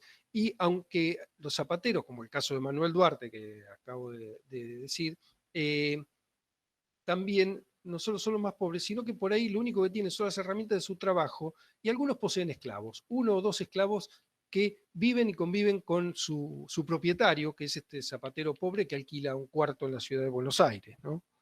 También, bueno, otros grupos, para comparar un poco, como el caso de los italianos, que aparecen tardíamente, que decía, el crecimiento urbano ofrece o otorga posibilidad dentro de nuevas profesiones u oficios no vistos antes en Buenos Aires.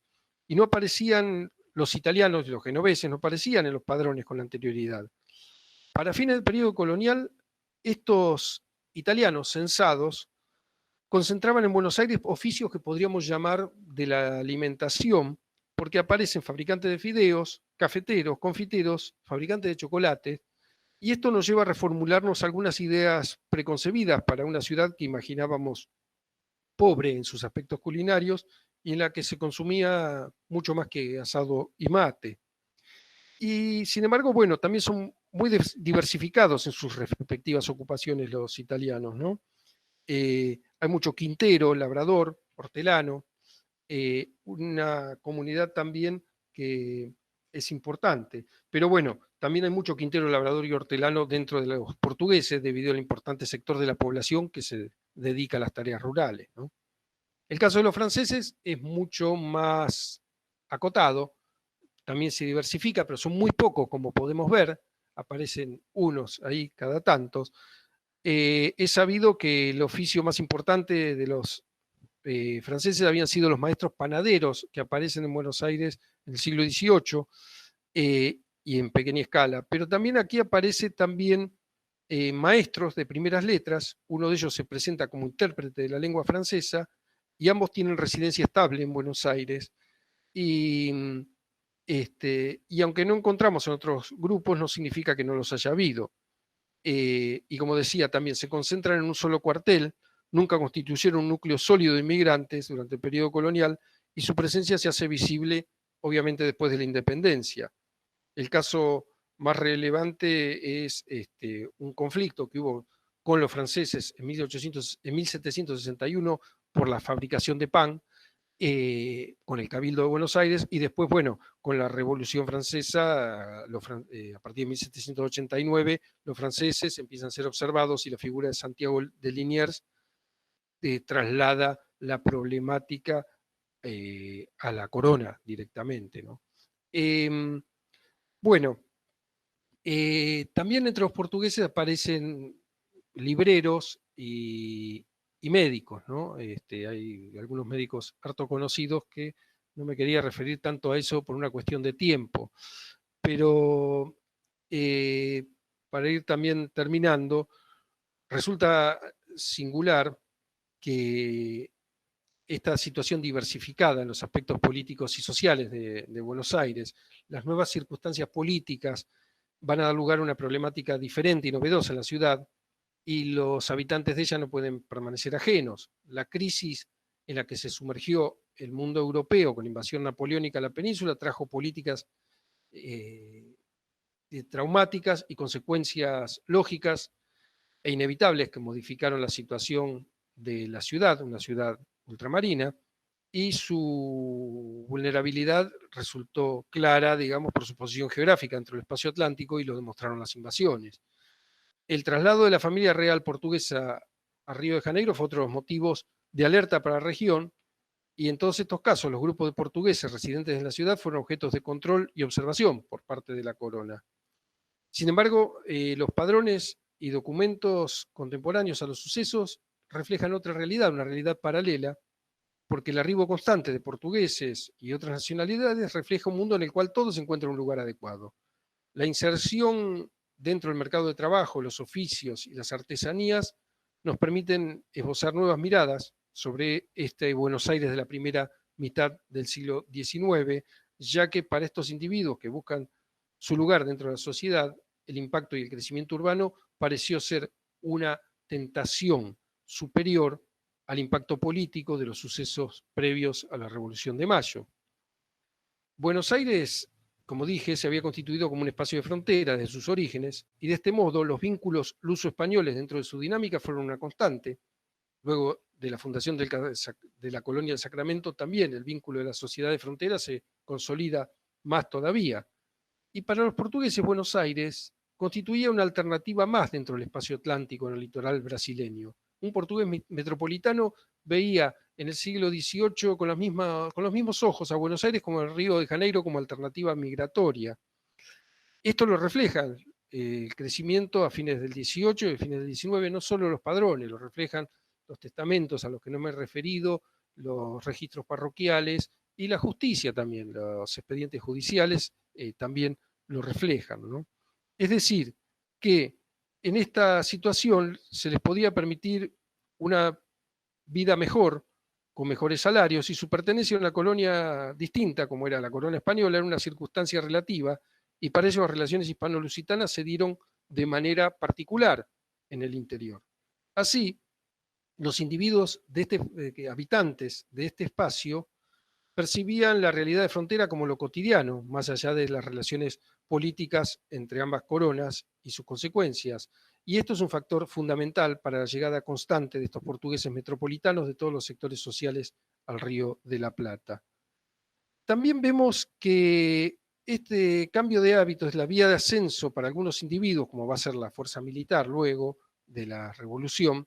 Hay una vía alternativa de progreso y ganarse la vida allí, pero también observamos que los hijos de los portugueses se integran plenamente, y no solo sus hijos, sino también muchos portugueses, con casos muy curiosos que se van a dar en 1804. Por ejemplo, José Pereira Lucena, portugués, fue alcalde del cuartel número 5 de la ciudad de Buenos Aires y curiosamente fue el encargado de relevar y llevar a cabo la lista de extranjeros que debían ser extraditados de ese cuartel para el registro de 1804, tarea que cumple puntillosamente. Siendo él portugués, señala a los portugueses que hay que sacar. Su situación dentro de la sociedad porteña revela notables pautas de integración a la misma. Su hijo, llamado José también, fue el primer oficial de jerarquía muerto en las guerras de independencia en 1811, figurando su nombre en la pirámide de Mayo. Y su nieto fue un destacado médico de Buenos Aires que muere en la epidemia de fiebre amarilla. La actitud de José Pereira Lucena como alcalde del cuartel no parece haber sido una excepción. José Botelho había nacido en Río de Janeiro y se traslada a Buenos Aires en 1795. Botelho se dedicó al comercio mayorista de vinos. En poco tiempo fue nombrado alcalde del barrio del cuartel 16 de la ciudad y, ejerciendo sus funciones, empadronó en 1804, 1807 y 1809 a todos los portugueses habitantes de su distrito, portugueses como él, obviamente, ¿no? Tarea que se esmeró en realizar correctamente sin contemplar excepciones. Se casa, bueno, con la hija de Tomás de Andonaegui, integrándose a la sociedad porteña de tardocolonial, y sus hijos se integran a la misma, ¿no? Pero bueno, hay otros casos como el de Manuel Duarte, como contaba hoy, ¿no? Y cabe una última pregunta acerca del arribo de extranjeros a Buenos Aires y a su relativa frágil situación dentro del mundo porteño. ¿Qué motivos podían llevar a un inmigrante a salir de su tierra e instalarse en un lugar que, aunque le posibilitara el ascenso económico, lo enfrentara a una legislación adversa, a un panorama político incierto y peligroso y a la discriminación de una sociedad que lo observaba despectivamente? Bueno, la respuesta no está en mis palabras, sino en la historia misma de la inmigración, dado que hasta el día de hoy es la situación a la que se enfrentan cotidianamente dentro de la sociedad receptora los individuos que migran y sin embargo deciden quedarse. Los portugueses de Buenos Aires fueron un grupo social que, aunque minoritario y bastante dispar, tiene un común interés de integración dentro de este complejo mosaico de esta sociedad tardocolonial fronteriza, mestiza y periférica. Integración que se vio consolidada definitivamente cuando los hijos de estos desempeñaron un papel fundamental en las guerras de independencia, abrazando la carrera militar o integrándose a la sociedad activamente a través de las transformaciones que genera la revolución y con una intensa participación en la vida nacional independiente. Los casos de José Pereira Lucena, José Botelho y Manuel Dorrego, como tantos otros, son un concreto ejemplo de ello. Bueno, por aquí voy, ahí está, creo que, ahí está, bien. Bueno, con esto termino. Bueno, gracias entonces, Emir, por tu también muy interesante participación. Ambos han tenido comentarios y saludos de los distintos personas que nos han acompañado a través del chat, que los han felicitado por sus intervenciones, pero también han dejado preguntas. Así que, bueno, yo sé que hay encargados de transmitírselas a Amelia en portugués o después a Emir. Así que les voy a dejar la palabra para que les trasladen las preguntas, así pueden responder. Doctora, usted la respondió por escrito, ¿la podría verbalizar? Sí, relativa al protagonismo de las mujeres también en espacios coloniales, ¿sí? Bárbaro. Sí, bien que en espacios coloniales las informaciones que tenemos más sustantivas son de mujeres de élite y entonces sus actividades, por ejemplo, de naturaleza económica, las portuguesas, lo digo, no están tan bien documentadas, al contrario, existen muchas mujeres nativas o bien mestizas, esas sí que tienen una vitalidad económica igualmente, si no más destacada. En relación a las sociedades coloniales, lo que me parece sumamente interesante es también el facto de mujeres, bien que son nativas de esos espacios, bien portuguesas, funcionan como transmisoras de conocimiento. Bien las cuestiones más cotidianas de amasar el pan, por ejemplo, o bien cuestiones que tienen a ver con conocimientos de una medicina que podemos llamar más popular. Desde ese punto de vista, importantes funciones sociales y mesmo transmisión de conocimientos entre ellos. Concretamente en relación a su ligación económica, ela é de las mujeres portuguesas menos visible, pero mucho más su protagonismo social, en cuanto tecedoras, digamos así, de relaciones sociales y de creación de oligarquías coloniales, por ejemplo. Entonces, creo que sobresale más la información sobre su vitalidad social y menos sobre económica. O bien ha sido yo que no ha mirado bien esa perspectiva y esas fuentes. Muchas gracias. Jorge, ¿le querés transmitir la consulta de Jacqueline? Sí. Sí, cómo no. Posso fazer a tradução, doutora? Sí, ¿qué documentos deberían tramitar las mujeres para poder migrar?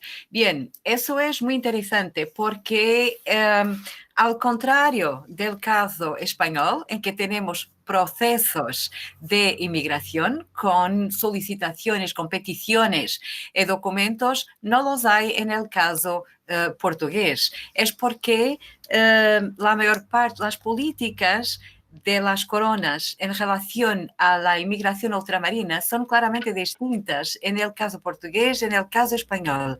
En el caso español, según lo creo, se fomentaba la reunión familiar. Y entonces se fomentaba la ida de mujeres para juntarse a sus hombres, a sus maridos. En el caso portugués, los obstáculos a esa movimentación son muy grandes. Por ejemplo, para el Oriente en particular, solo las mujeres que tienen expresa licencia del rey de los oficiales administrativos, pero son casos individuales, avaliados individualmente, podrían legalmente embarcarse. Claro que en el caso de Brasil o de Islas Atlánticas no hay procesos formales de inmigración. Lo que sabemos es que estas mujeres son, claro, masivamente en estos espacios, pero no que no tenemos procesos de submisión de peticiones de inmigración. Bárbaro, muchísimas gracias, doctora. Y hay Gracias. una consulta para el doctor Reitano. Los portugueses que se asientan en el Río de la Plata, ¿se convierten en propietarios de inmuebles y o tierras y en qué medida? Sí, sí, hay muchos propietarios, no solo, hay casos muy interesantes, ¿no? Porque generalmente en Buenos Aires se decía que en el periodo colonial los terratenientes no son poderosos, porque el poder lo tiene la élite comerciante, ¿no? Y en gran medida es cierto.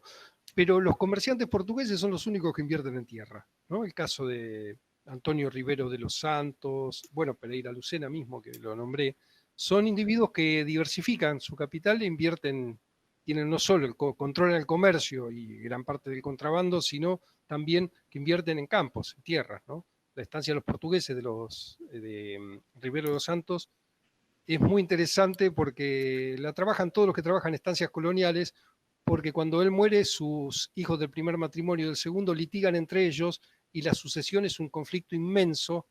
En el Archivo General de la Nación, en la sucesión 7777, es muy fácil de recordar, y es increíble, ¿no? Toda la información que tiene. Pero también los pobres invierten en propiedades. Los pobres, generalmente los portugueses que no pertenecen a la élite, también invierten, primero alquilan cuartos de alquiler que en Buenos Aires y después compran espacios en la ciudad, en la periferia y construyen sus viviendas, ¿no? Eso aparece porque también cuando tienen propiedad testan generalmente y entonces cuando hay un bien, ¿no? Algo por dejar, sí, es cierto que está. Pero sí, se integran normalmente. Es más, los portugueses propietarios no son expulsados. Y al contrario, los portugueses de la élite echan a los portugueses pobres, ¿no? Como vemos en los que son alcaldes de barrio. Es decir, están integrados en todos, pero todos quieren ser propietarios, ¿no? Y sí, y lo hacen, ¿no? No tienen problema en eso. Los ingleses van a tener más problemas, bueno, después son confiscados, hay otra problemática allí, ¿no? Muchas gracias, doctor. No sé si hay alguna... Yo estaba pensando, en función de lo que decía Amelia, que eran transmisoras de conocimientos prácticos, o lo que decía Emir, de que estaban muy insertos en las sociedades, también supongo que deberían desarrollar sus cultos, tener asociados, ¿no? Y traer esas religiones, ¿cómo era esa cuestión a nivel de los cultos? Las mujeres también tenían importancia y eran transmisoras y generaban esa vinculación con la tradición de origen.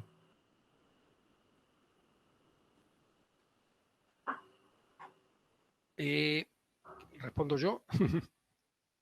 Bien. No, bueno, para el caso de los portugueses generalmente se aglutinan.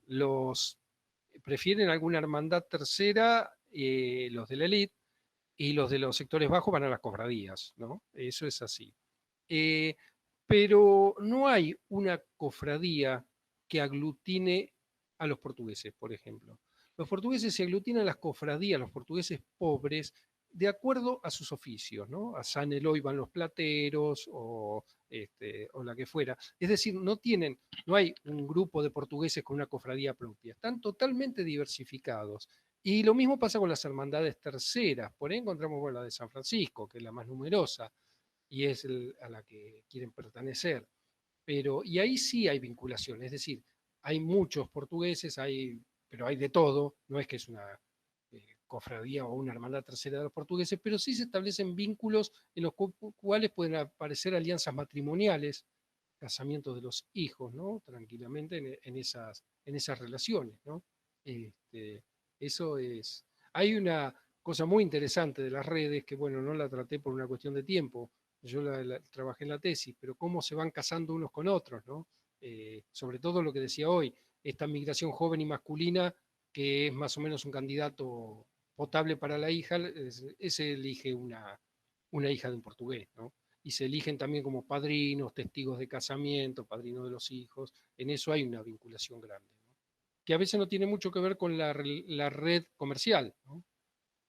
Eso también sucede. Bueno, podría acrescentar algo más.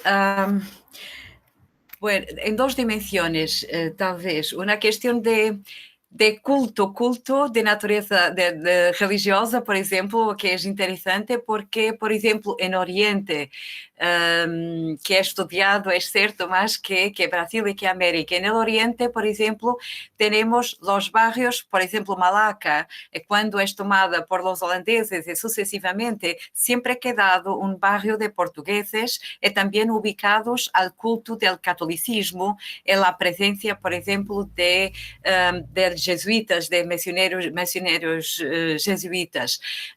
También bueno, entonces existen estas remanescencias que se organizan desde el punto de vista religioso, pero que, porque a diferencia del calvinismo y del anglicanismo, que después se sucede con los holandeses y los ingleses. Entonces, hay una identificación entre el catolicismo y el barrio de los portugueses, donde tienen sus iglesias.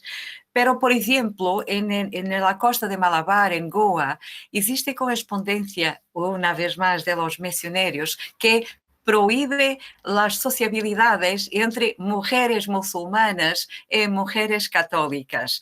Es claro que no estamos aquí a hablar de portuguesas que se convierten al islamismo, pero hablamos de portuguesas que van a las fiestas de las musulmanas, que emprestan sus joyas, sus ropas, entonces, independiente de la cuestión religiosa, si existen estos contactos o, al contrario, por ejemplo, mujeres musulmanas o hindús que son parteras que asisten al nacimiento de las crianzas, son parteras que sí existen también.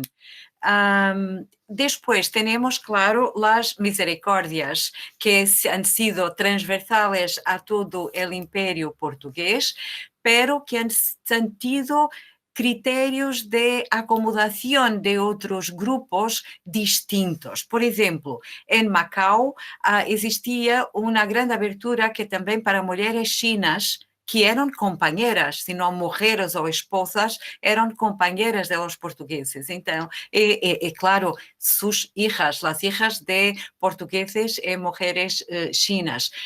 Pero, por ejemplo, en Goa era más restrictivos las misericordias, y entonces era un universo muchísimo más de los colonizadores que no de los colonizados o de esas poblaciones mestizas. Yo creo que en el caso portugués la variedad, que sea geográfica, cultural, religiosa, de los diferentes universos han determinado prácticas diferentes, porque, por ejemplo, lo creo también por lo que he leído en Brasil, las misericordias son ampliamente abiertas también a los descendientes de los portugueses, por ejemplo. Entonces, son sociedades que se encuentran más mestizadas, digamos, y esa incorporación de no portugueses de Portugal tienen una amplitud mayor. Bueno, gracias por la respuesta. No sé si hay alguna otra pregunta que quieran realizar a los expositores.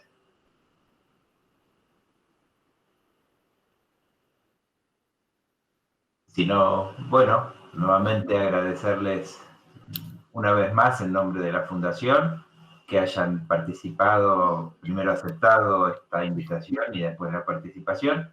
Y seguramente ahí Mariana que está... Hola, ¿cómo le...? Así que bueno, voy a apagar el micrófono, simplemente decirles a todos, antes de darle la palabra a Mariana, que los esperamos el miércoles próximo a las 12 horas también con otras posibilidades y otras dos miradas y un diálogo entre, en este caso, una investigadora argentina que nos está siguiendo como es Marcela y una investigadora de Brasil. Y bueno, de mi parte y de todos, agradecerles a todos los participantes. Nos despedimos y si me permiten una vez más, me gustaría despedirnos en esto y saludar a una sola persona en nombre de todos los que nos han seguido en los dos encuentros, que es en el caso de María Inés, que siempre nos está siguiendo atentamente y que es una fan desde prácticamente los inicios de la fundación. Así que en este saludo a María Inés y en este beso grande a ella va para todos los que están. Sí. Adiós.